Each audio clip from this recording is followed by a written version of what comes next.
sí vamos a hacer un pequeño repaso de lo que es los intervalos de confianza para que ustedes tengan una idea en caso de que se les haya olvidado algún punto. Ya. ¿Qué era lo importante de ese tema de los intervalos de confianza? Como les había mencionado, como les había mencionado en la clase de la semana 9, tenemos estos principales conceptos. Primero, que aquí ocupamos lo que viene siendo la estimación. ¿A qué se refiere la estimación? Estimar o predecir un valor de un parámetro. Y también ocupamos este otro término que es la prueba de hipótesis.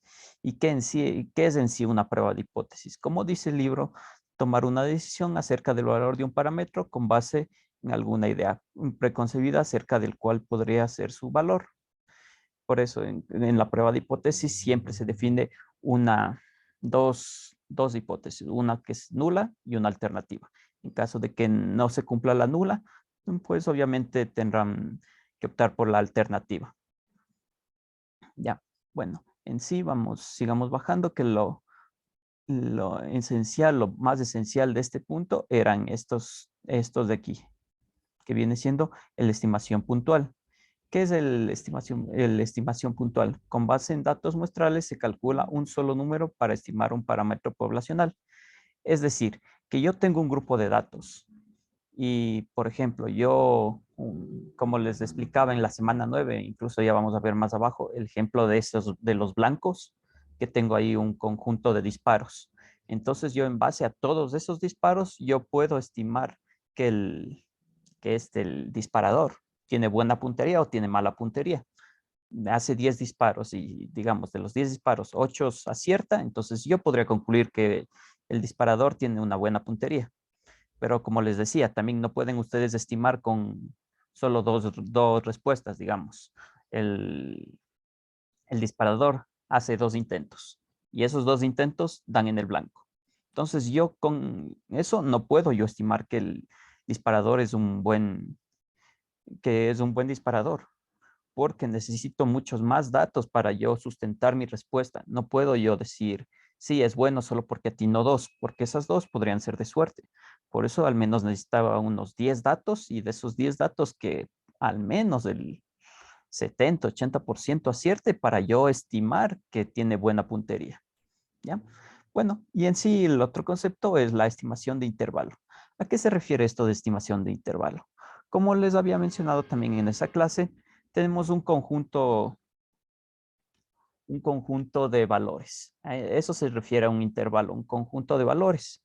Por ejemplo, yo digo del 4 al 8. Entonces, 4, 5, 6, 7, 8. Entonces, ese es mi intervalo, todos esos grupos de valores. ¿Y dónde se ocupa estos intervalos? Por ejemplo, como les decía también, yo quiero saber cuánto peso gana mi perro en un mes si yo le someto a cierta dieta. Entonces yo voy a estimar, digo que mi perro gana o baja de peso, mejor digamos. Mi perro baja de peso entre 1 libra y 1,5 libras, ¿ya? Entonces mi intervalo está ahí, entre 1 libra y 1,5 libras. O pongámoslo así mejor, entre 1 libra y 2 libras. Entonces mi intervalo estaría 1,1 libras, 1,2 libras, 1,3 libras, así hasta 1,9 libras y 2 libras. Entonces ya ven, la estimación de intervalo en sí se trata de eso, tomar un conjunto de valores y en base a esos valores yo decir que mi respuesta se encuentra ahí. Claro que es mucho más fácil acertar con un intervalo de estimación de intervalo que con una estimación puntual, ya que en la estimación puntual necesariamente es solo un valor. Y si yo no le atino ese valor, entonces yo no le atiné. En cambio, en la estimación de intervalo, yo puedo acertar en esos valores porque tengo muchas más posibilidades de tomar un valor correcto si me dan un intervalo. ¿Ya? Y como ven, aquí está el ejemplo de los blancos, como les decía. Aquí tenemos un disparador que hace esta cantidad de blancos. No podemos deducir que es un buen disparador porque la mayoría no da en el blanco. Lo mismo acá. Y este es el peor de todo, como les decía, porque miren, aquí por lo menos los datos se encuentran agrupados. ¿Y Y cuando los datos se encuentran agrupados, quiere decir que los valores son más precisos. En cambio, cuando están así dispersos, eso quiere decir que los datos que no son nada confiables. Y por ende, el mejor disparador es este de aquí, que la mayoría de los blancos dieron en el punto fijo. ¿Ya? Y más abajo incluso un ejemplo del tirador de una cuerda. También estaba, déjenme verle. Un parámetro recibe, bueno, creo que es más abajo. Bueno, en sí, bueno, también en esta clase también habíamos definido unas ciertas fórmulas que nos servían para identificar los errores que yo puedo cometer al rato de yo estimar estos valores. Entonces, para yo dar un resultado más preciso, para eso es que se calculan los errores. Asimismo, estos tienen más menos porque vienen siendo para los intervalos. Porque de aquí yo voy a sacar mi intervalo. Por decir, digamos, todo este valor de aquí me dio 2. Entonces, mi intervalo sería 1.96 más 2, que sería 2.96, y menos 1.96 más 2, que sería 0.04. Entonces, mi intervalo estaría ahí, desde 0.04 hasta 3.96. Entonces, ven, con eso yo estimo que mi valor se encuentra ahí gracias a calcular estos errores. ¿Ya? Bueno, en sí, sigamos bajando. Y ya estos son ya ejercicios propuestos que les recomienda el libro para que ustedes les quede mucho más claro. Si ustedes desarrollan este tipo de ejercicios, ya van a aclarar sus dudas. ¿Ya? Y aquí está el ejemplo que yo les decía. Miren que aquí tengo un vaquero, podemos decirle. ¿Y qué dice? Un estimador de intervalo es una regla para calcular dos números, por ejemplo, A y B, para crear un intervalo del que usted está bastante seguro que contiene el parámetro de interés. ¿Ya? Entonces, por qué les decía que este ejemplo del vaquero me parecía mucho, o sea, una muy buena explicación? Porque el vaquero a lo que lanza la cuerda y, digamos, le quiere atinar digamos, un toro. Entonces es mucho más fácil que le atine si el lazo entre más grande es el lazo, más probabilidad tiene de atinarle. En cambio, si el lazo es muy pequeño, y si no, ahí sí tiene que ser mucho más preciso este vaquero para obtener sus resultados. ¿Ya?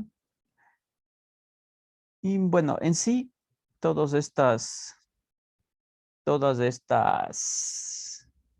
estos intervalos poseen las mismas fórmulas, a diferencia de que cuando es un intervalo,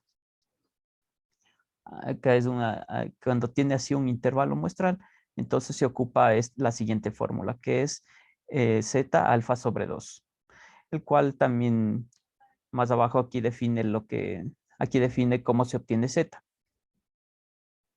Entonces, para ello, ustedes deben hacerlo de la misma manera que lo hicieron en los ejemplos de arriba con los datos de un solo objetivo.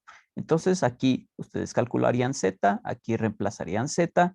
Recuerde que es Z medios debido al ejercicio planteado. ¿Ya? Entonces, ustedes así mismo. Entonces, aquí ustedes calcularían Z, le dividirían para 2. Aquí calcularían la desviación estándar, el número de elementos que vienen siendo parte del enunciado. Y con eso ustedes ya calcularían lo que viene siendo los intervalos donde puede encontrarse su respuesta. ¿Ya vieron? Lo único que se diferencia aquí es que ocupa Z alfa sobre 2. A diferencia del que el de arriba solo ocupaba esta parte de acá. ¿Ya? De aquí tenemos... De aquí también les había explicado que todos estos ejercicios de aquí también se valen hacer en base binomial. En base a un binomial, ¿qué quiere decir? Que yo tengo una probabilidad de éxito y una probabilidad de fracaso. para calcular la P, que viene siendo el intervalo de la proporción, se lo hace de la siguiente manera.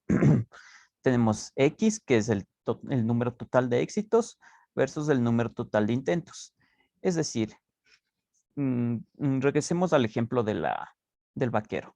Digamos, yo hago 10 intentos para capturar una vaca, ¿ya? Y de esos 10 intentos, 5 son favorables. Entonces yo reemplazaría 10 dividido para 5. Y ahí obtendría yo mi porcentaje P, ¿ya? Y entonces ya una vez que ustedes ya obtienen esto, ya lo pueden ocupar en las siguientes fórmulas de acá abajo, que viene siendo lo mismo que la de arriba, solo que en vez de poner lo que viene siendo X medios, lo pondrían aquí el P. Ya. Y recuerden que para calcular Q se lo hace 1 menos el valor de P. Es decir, si digamos aquí me dio 0.3, entonces yo para calcular Q sería 1 menos 0.3 y el valor que me dé es Q. Y entonces eso le multiplicaría por esto, le dividiría para n y le multiplicaría por z alfa medias. Ya ustedes ya saben cómo calcular z alfa medias, entonces con eso ya ustedes determinarían el intervalo deseado. Bueno, en sí de eso trataban estas dos clases de aquí, lo que viene siendo intervalos de confianza. Para continuar, tenemos ya lo que viene siendo las pruebas de hipótesis que se vio, déjenme recordar, creo que eran 4 semanas. Veamos, 1, 2,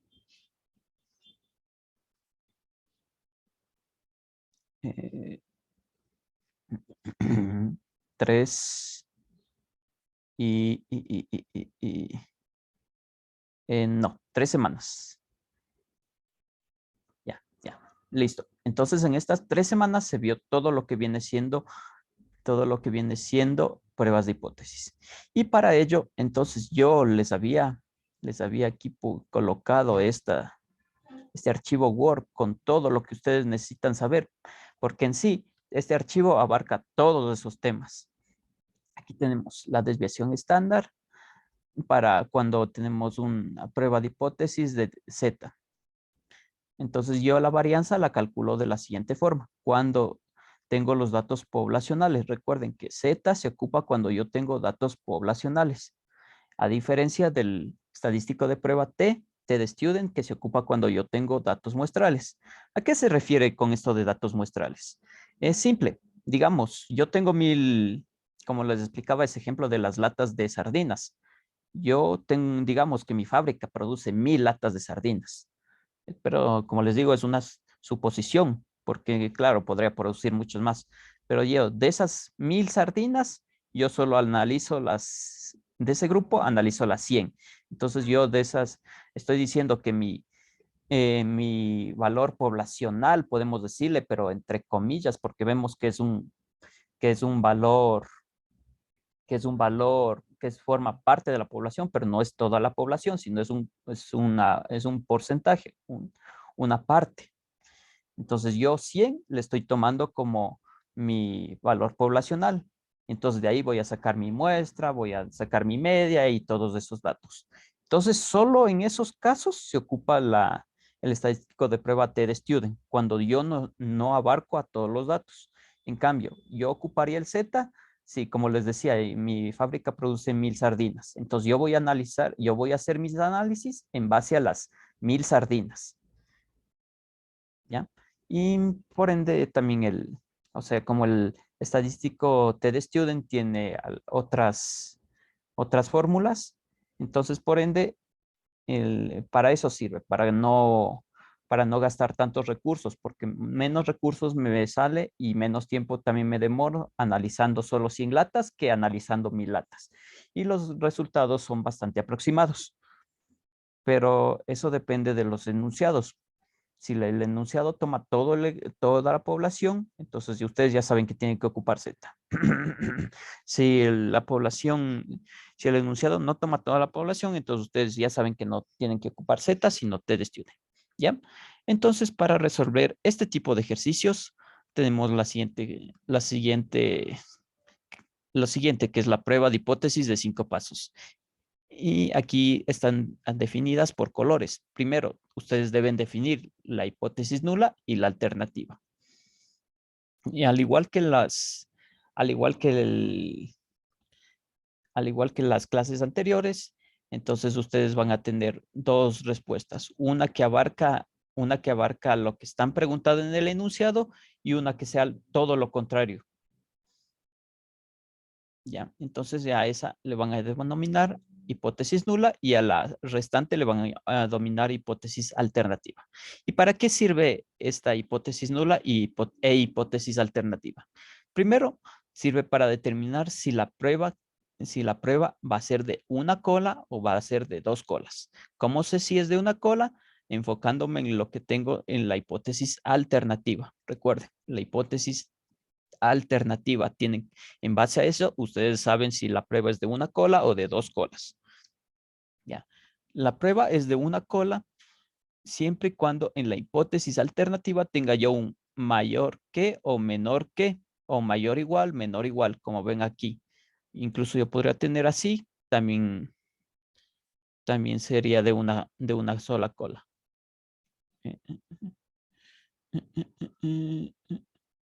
Así, ya. No importa si no está mayor o menor que, ya. Y en caso de que, ¿y cuándo es una prueba de dos colas? Cuando no se cumpla ninguna de estas, es decir, cuando sea diferente de un valor o igual a un valor. Entonces ahí es una prueba de dos colas. ¿Ya? Y lo siguiente que tienen que definir es el nivel de significancia, que se le denomina el alfa. Recuerden, esto también en base a si ustedes definieron anteriormente si era una prueba de una cola o de dos colas, ustedes deben de elegir una de estas alternativas.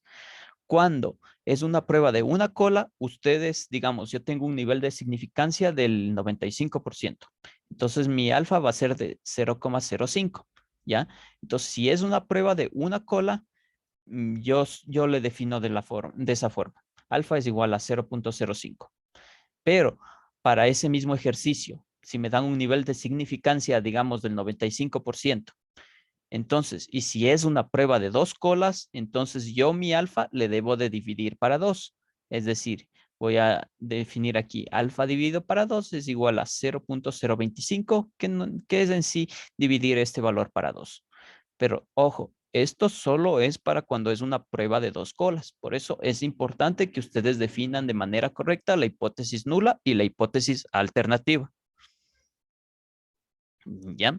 Entonces, para continuar, tenemos lo siguiente. Seleccionar el estadístico de prueba. Entre los más importantes les he enumerado aquí. Tenemos el estadístico Z, el T de Student, el ELF de Fisher, el chi cuadrado, y etcétera, etcétera. Ya. Bueno, en sí, para la fórmula, para cuando ustedes ocupen el estadístico Z, como les mencioné, ustedes tienen que ocupar todos los datos poblacionales. Entonces lo hacen de la siguiente fórmula. Z es igual a la media muestral, menos el valor poblacional, el, la media poblacional sobre la desviación estándar o, y todo esto dividido para la raíz cuadrada de n, donde n ya saben que es el número de elementos. Y aquí tienen la desviación estándar. En caso de que no les dé el enunciado ese dato, porque en algunos enunciados no les va a dar ese dato, solo les va a dar unos valores. Entonces, por eso es que yo les definí en la parte de acá. Ustedes la desviación estándar la calculan de la siguiente manera. Perdón, ya, tienen aquí. Entonces, la media menos el valor X dividido para N. Y recuerden que esta es una sumatoria, es decir, que yo aquí voy a tener, digamos, mi media es de 5. Entonces 5 menos el primer valor, más 5 menos el segundo valor, más 5 menos el tercer valor, más 5 menos el cuarto valor, y así, etcétera, etcétera, hasta cubrir todos los valores. Y todo eso le divido para n y le saco la raíz cuadrada. Y entonces con eso yo obtengo la varianza. Ya, listo. Entonces, ustedes ya tienen todos los datos necesarios para calcular este Z. Ya, este Z se le conoce bueno, más adelante en cursos superiores, ustedes van a conocer como el valor crítico, el valor calculado, perdón. Perdón, el valor calculado es este. Se define con esta fórmula de aquí. O sea, todo lo que ustedes cuando ocupen cualquier estadístico de prueba y vean aquí una fórmula, ustedes ya saben, ese es el valor calculado. Pueden ustedes ocupar el T de Student, es un valor calculado. La de Fisher es un valor calculado. La de Chi cuadrado es un valor calculado.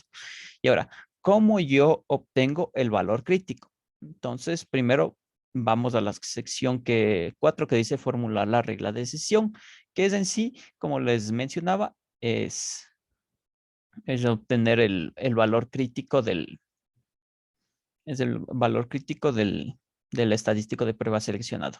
Y ahora, ¿y cómo lo hacen y cómo obtienen ese valor de prueba? Yo les había enviado también unas tablas en las cuales les mostraba cómo obtener el valor crítico. Entonces, para ello es necesario este alfa de aquí. Por eso es importante, si es de una cola, se quede de esta forma. Si es una prueba de dos colas, se quede de esta forma, porque ahí están viendo que ahí mi alfa cambia cuando es una prueba de dos colas y de una cola. Ya. Entonces ustedes ubican lo que viene siendo el alfa y en base a eso ustedes obtienen ya el Z crítico. ¿Ya? Y para ello ustedes tienen una sección de apéndice al final del libro o también pueden se pueden basar en las tablas que yo les proporcioné en las clases anteriores. Ahí están incluso los links de descarga. No son difíciles no son difíciles de ocupar, como les decía.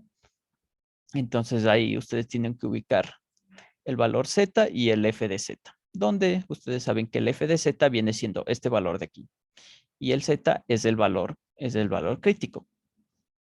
¿Ya? Ya. Una vez que ustedes tienen ya el valor crítico y el valor calculado, lo que deben de hacer es graficarle. Déjenme ver si tengo aquí un ejemplo. No. Entonces vamos a buscar uno de aquí rapidito. Pruebas de hipótesis. Gráfico.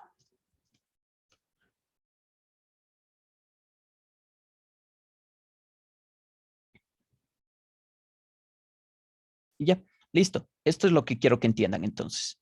Mire, esto viene siendo el valor crítico. El límite que dependiendo del nivel de significancia y la tolerancia que yo voy a tener para que mis datos concuerden. Es decir, digamos que aquí mi valor crítico es igual a menos 0. No, digamos menos 2. Y mi valor mi valor calculado, es decir, con esa fórmula de Z es igual a la media menos la media muestral, todo eso, etcétera, etcétera. Digamos que me dio un menos 1. Ya, y entonces si mi valor crítico es menos 2 y mi valor crítico es 1, entonces cae en esta zona de acá. Entonces, todo lo que cae en la zona de acá se llama zona de no rechazo. Y todo lo que cae en la zona de acá se llama zona de rechazo. Pero eso depende de la cola. Por ejemplo, esta es una cola a la izquierda o esta es una cola a la izquierda. ¿Ya? Entonces, asimismo, si fuera una cola a la derecha, yo le ubicaría acá y sería todo lo contrario. Si mi valor cae en la parte de acá, entonces yo debería rechazar la hipótesis nula y si mi valor cayera en la parte de acá, yo no debo rechazar mi hipótesis nula. Y aquí tenemos una prueba de dos colas. Ya, y para mi prueba de dos colas, si mi valor cae acá o mi valor calculado cae acá o cae acá, entonces yo debo rechazar la hipótesis nula. Caso contrario, si mi valor calculado cae acá, acá, acá, acá o acá, entonces yo no debo rechazar mi hipótesis nula. ¿Ya? Listo, ok. Entonces, eso es lo importante. A eso se refiere con graficar el valor calculado y el valor crítico. Ya. Y posteriormente tienen el cálculo del p-valor, que como les decía, No es necesario en todos los casos, solo en casos de que lo requiera el enunciado. Para calcular el p-valor lo hacen con la siguiente fórmula. Ponen aquí z mayor al valor calculado. ¿Qué es el valor calculado? Es lo que ustedes determinaron aquí. Este valor de aquí le ponen acá. Y entonces aquí utilizan la definición de probabilidades y con ello lo que deberían hacer es ya en sí hallar un valor y ese valor hallado viene siendo el p-valor. Y para ello también ustedes, como les había mencionado, tienen que guiarse de la tabla que les proporcioné o con la tabla en el apéndice del libro, como ustedes se acomoden más. ¿Ya? Y por último, entonces ya tengo yo todo esto, lo último que les falta hacer es definir una conclusión. ¿A qué se refiere definir una conclusión? Si yo rechacé mi hipótesis nula, entonces yo voy a decir, yo, en base a los datos del enunciado, yo rechazo mi hipótesis nula, por ende, ta. Ya. O en caso contrario, de que no se rechace la hipótesis, de que no se rechace la hipótesis nula, en base a los datos determinados, yo no rechazo mi hipótesis nula debido a ta. ¿Ya? Listo. Y aquí, como ven, en ese día también hicimos un ejemplo. Tenemos los 36 refrescos. Entonces aquí determinamos que la hipótesis nula y la hipótesis alternativa en palabras y en valor, en fórmula, podemos decirle. Esto también me olvidé de decirles arriba. Es importante, siempre que ustedes definan la hipótesis nula y la hipótesis alternativa, lo hagan de la siguiente forma. En palabras y en fórmula, porque esto les sirve para el punto número 5. Como les decía, en base a los datos, en caso de que yo no rechace mi hipótesis nula, en base a los datos estipulados en el enunciado, yo concuerdo que el promedio teórico se mantiene en 225 mililitros. Ya ven. Entonces ahí yo estoy aceptando mi hipótesis nula. Y aquí para yo rechazar mi hipótesis nula y tomar mi hipótesis alternativa como respuesta, yo lo haría de la siguiente forma. En base a los datos planteados en el enunciado y yo concuerdo que el promedio teórico es menor a 225 mililitros. ¿Ya? Listo. Entonces, primero, aquí, genial que hay un ejemplo. Entonces, como ven, aquí definimos lo que viene siendo la hipótesis nula y la hipótesis alternativa. Tenemos un menor que. ¿Qué les decía cuando tienen un menor que va a ser una prueba de una cola? Y la cola, eso también me olvidé de mencionarles, es para donde apunta este signo de aquí. Como ven, este signo de acá le está apuntando a lo que viene siendo la izquierda, perdón. Entonces, va a ser de una prueba de hipótesis de una cola y como ven, esto a la izquierda. Si mi hipótesis alternativa apuntara a la derecha, entonces mi gráfico quedaría con la línea hacia acá. ¿Ya? Y como es una prueba de una sola cola, el alfa se queda de la misma forma, con 0.05. El estadístico de prueba, que es para calcular el valor calculado, valga la redundancia, lo hacen de la siguiente fórmula. Aquí ya solo deberían reemplazar los valores, ya, y en este caso me dio -2. Ya. El cuarto paso es determinar el Z crítico, como les mencionaba, con la tabla. Ya. Y entonces este Z crítico es el que yo le grafico, bueno, en sí estos dos valores tengo que graficar, pero este es mi límite. Por eso yo este Z crítico le pongo acá, -1.64. Y si mi valor calculado cae en la parte de acá, yo rechazo la hipótesis nula. Caso contrario, si mi valor calculado cae en toda esta zona de acá, entonces yo no rechazo mi hipótesis nula. Como ven, -2 está en la zona de acá, entonces zona de rechazo, yo debo rechazar la hipótesis nula. Por eso es importante que ustedes siempre que hagan este tipo de ejercicios, al final incluyan un gráfico, porque en sí los gráficos nos son una ayuda muy grande que en sí solo yo viendo el gráfico ya puedo deducir todo el ejercicio, ¿ya? Y para calcular el p-valor es de la siguiente manera. P-valor es igual a P, Z mayor el valor calculado, y esto, como les decía, tienen que aplicar propiedades de probabilidades. Ya, entonces yo aquí tengo mi valor calculado es mayor o igual a menos 1.64 y es igual a 1 menos la probabilidad de que Z sea mayor a 1.64. Entonces, por ende, yo tengo 1 menos 0.949 y es igual a 0.51. Ya. Primero, en esta, en esta fórmula de aquí, como pueden ver, yo estoy determinando lo que viene siendo el alfa.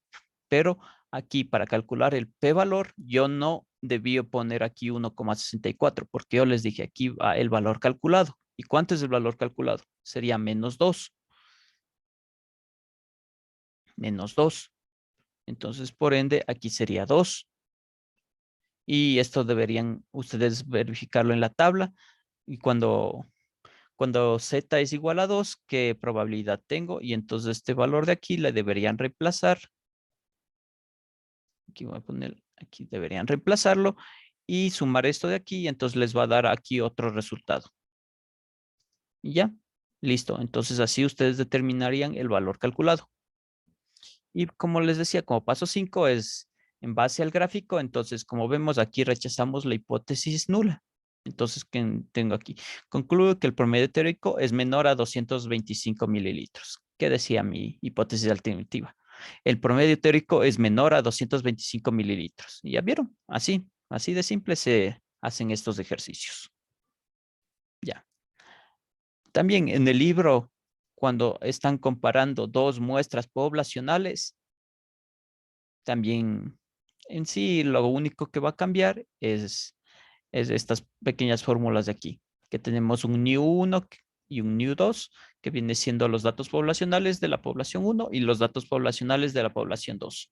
Entonces, cuando tienen así ejercicios que comparan poblaciones, lo hacen de la siguiente forma.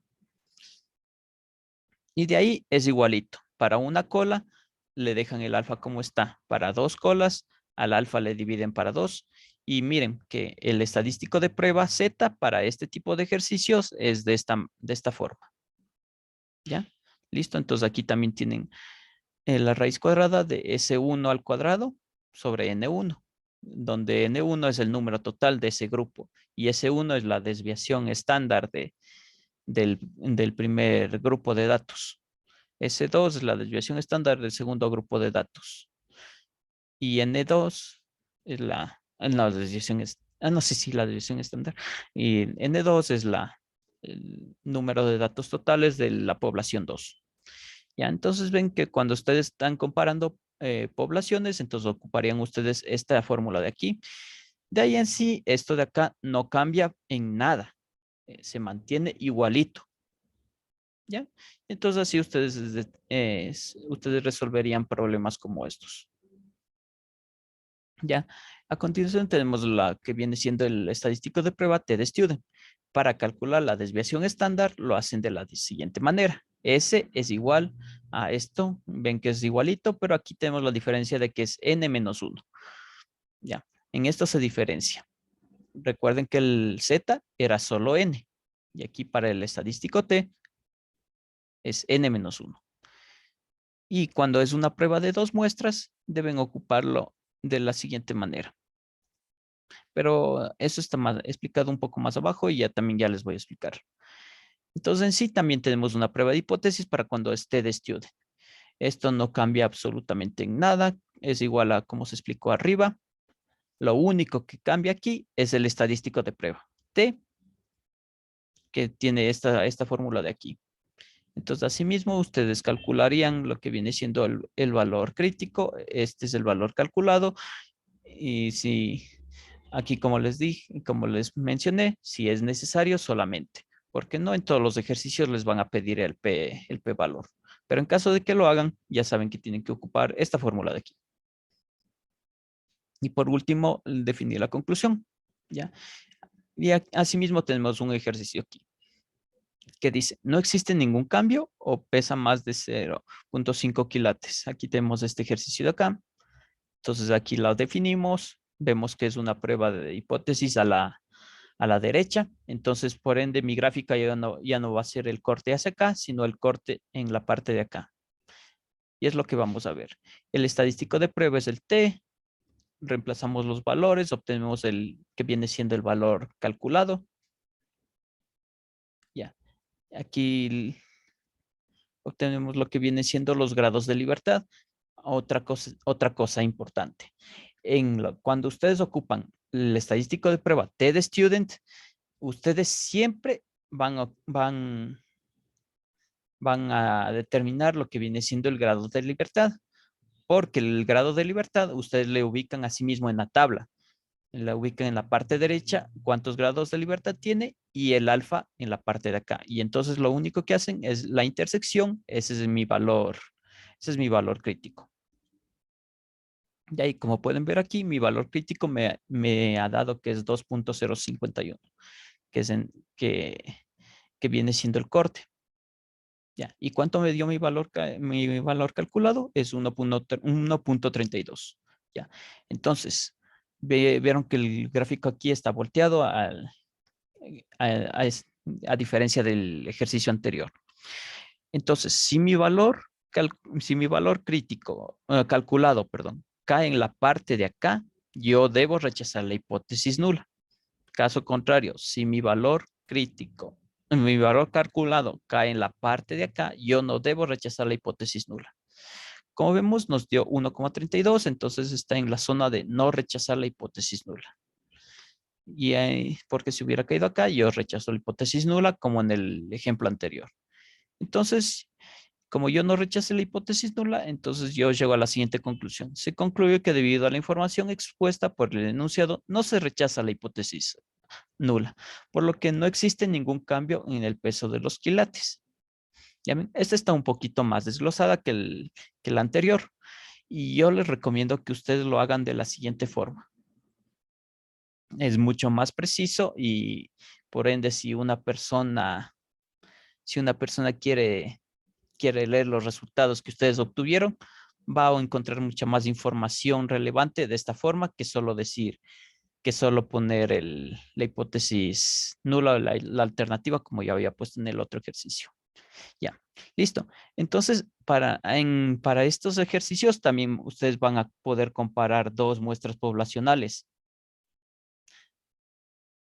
¿Ya? Y para ello ustedes también deberían ocupar estas fórmulas cuando ustedes comparan dos muestras poblacionales que son parte, o sea, que son, digamos, son submuestras que vienen siendo parte de una sola muestra. Ya, listo. Entonces tienen lo mismo, la hipótesis nula, el definir el alfa, el estadístico de prueba, aquí sí cambia. Miren, aquí tenemos el S1 menos el S2 menos el valor que se le determinó en la parte de allá. Y aquí tenemos un S al cuadrado. Este S al cuadrado no es lo mismo no es como aquí vamos a tener dos poblaciones. Entonces, aquí se ocupa la siguiente fórmula. Para determinar este S al cuadrado, lo hago de la siguiente forma. El número de datos del primer grupo menos 1 que multiplica al S sub 1 al cuadrado menos el número, o lo que viene siendo la varianza, menos n sub 2 menos 1 sobre S sub 2 al cuadrado y todo eso n1 más n2 menos 2. ¿Y cómo calculan S1 y S2? Lo hacen con la fórmula que está acá arriba. Ya, entonces aquí vendría siendo S1 es igual a la sumatoria de la media muestral de ese grupo de datos menos el primer dato, más la media muestral de ese grupo de datos menos del segundo dato, etcétera, etcétera. Todo eso dividido para el número de datos menos 1. Entonces así ustedes calcularían S1 y S2 en base a esta fórmula de aquí. Y cuando ustedes ya calculen S1 y S2, ahí recién ustedes van a poder calcular este S al cuadrado y por ende reemplazarle en la parte de acá. Ya, es lo único que cambia. De ahí lo de acá abajo sigue siendo lo mismo. Ya. Y en sí, Eso es lo que vimos en estas 3 clases de acá, en la semana 12, 11, 12 y 13. ¿Ya? Y para terminar las 2 semanas se vio lo que viene siendo el tema de regresión lineal simple y correlación. ¿Ya? Que en sí de lo que trata este tema, para ello vamos a abrir este cuadrito de acá. Tenemos ya la regresión simple o en sí se basa en datos que ya no van a ser que ya no van a ser independientes, sino van a ser datos dependientes. ¿A qué se refiere esto con datos dependientes? Mm, Me gustaría hacerles un ejemplo aquí en Paint para que quede mucho más claro.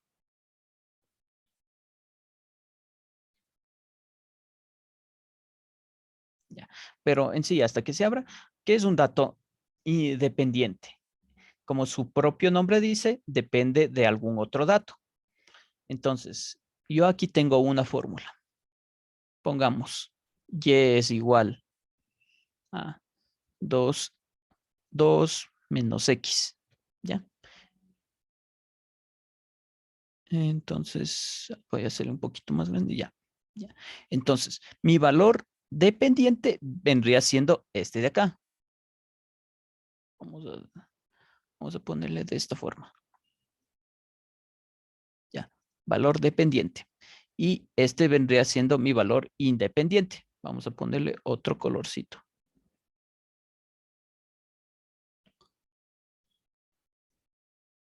Independiente. Dependiente.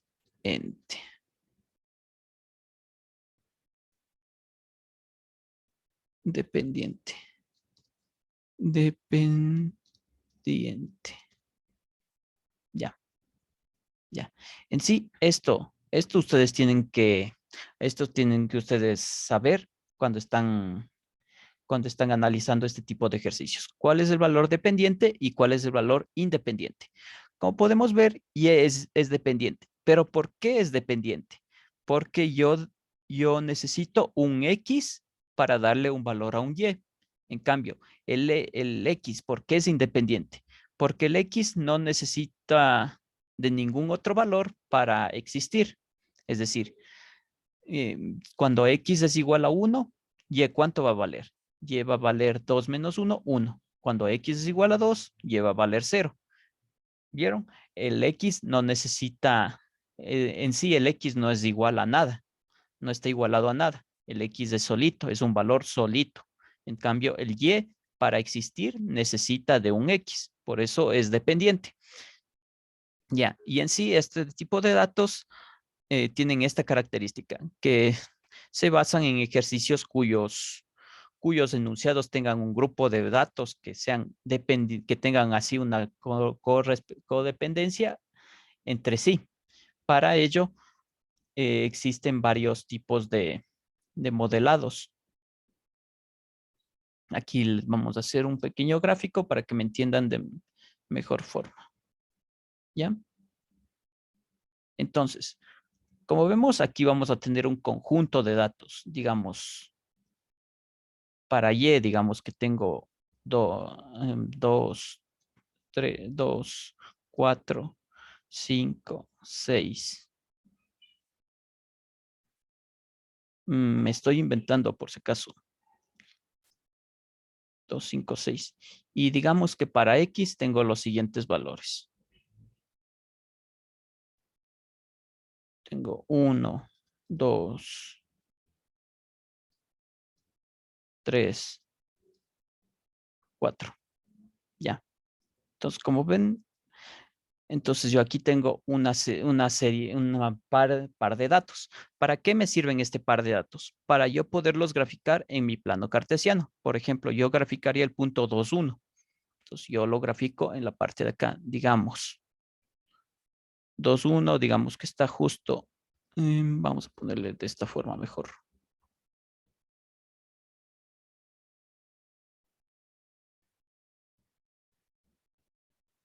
Ujú.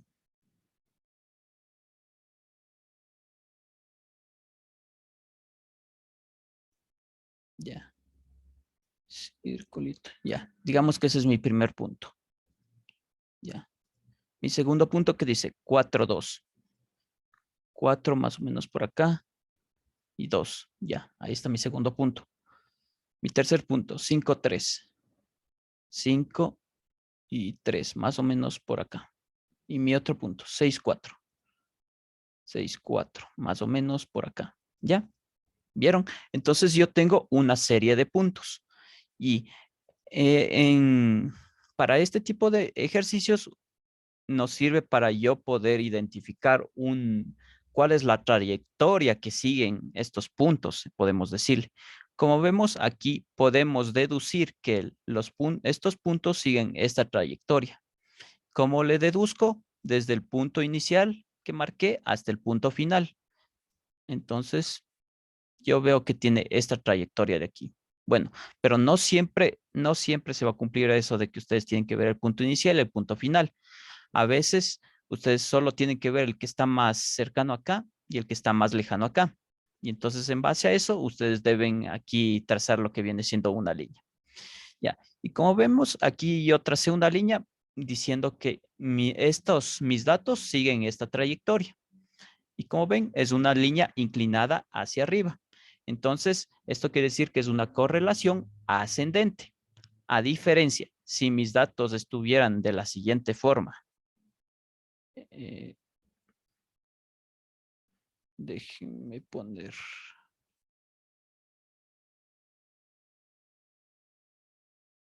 ya,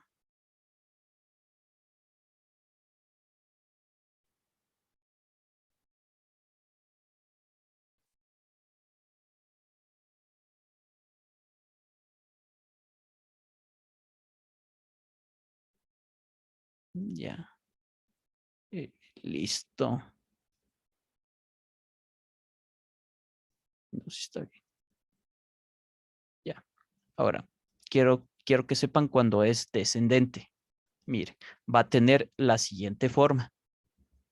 Digamos, un punto aquí, un punto acá, un punto acá, un punto acá, un punto acá, un punto acá, un punto acá, punto acá, punto acá, punto acá.